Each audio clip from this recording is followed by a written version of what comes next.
আজকে দেখাবো গোলাপ জল তৈরি করা। গোলাপ জল খুবই উপকারী, বিশেষ করে ত্বকের যত্নে তো কথাই নেই। তাই চলো, হাজব্যান্ড অ্যানিভার্সারিতে অনেকগুলো গোলাপ ফুল নিয়ে এসেছিল, একটা গোলাপের বুকে পোড়াটা। তা ভাবলাম এটা শুকায় নষ্ট হয়ে যাবে, অ্যানিভার্সারি গিফট বলে কথা, এটাকে কাজে লাগাই।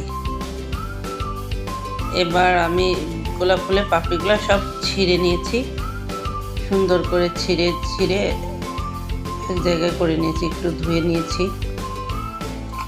এবার আমি একটা প্যানে পানি দিয়ে দেবো, যার টুক দিতে পারো। আমি 2 মগ মতো পানি দিয়েছিলাম।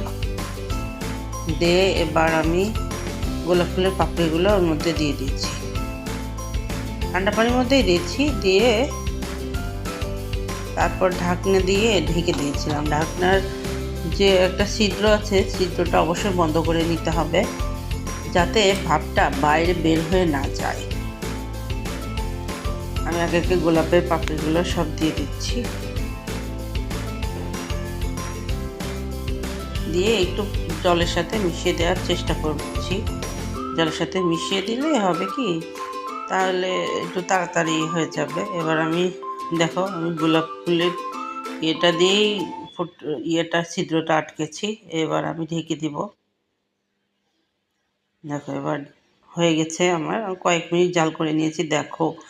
জাদুর মতো একদম গোলাপের পাপড়িগুলো কেমন সাদা হয়ে গেছে, মনে হচ্ছে কি যে কাপড়ে যেমন রং উঠে কাপড় সাদা হয়ে যায়, তেমন ঠিক গোলাপের পাপড়িগুলো থেকেও পুরা হয়ে গোলাপের পাপড়িতে রং উঠে একদম সাদা হয়ে গেছে। এবার আমি একটা কাচের জারে এটাকে সংরক্ষণ করব, ঠান্ডা করে ঢেলে দেব। এটা ফ্রিজে রেখে রেখে অনেক দিন পর্যন্ত ইউজ করা যাবে, এবং এটা একদম ন্যাচারাল, কোনো কেমিক্যাল নেই। গোলাপ জল হিসাবে সবাই ইউজ করতে পারবে। গোলাপ জল একদম ন্যাচারাল গোলাপ জল একদম। আমি এবার এটাকে ঢাকনা দিয়ে ফ্রিজে সংরক্ষণ করে রাখবো।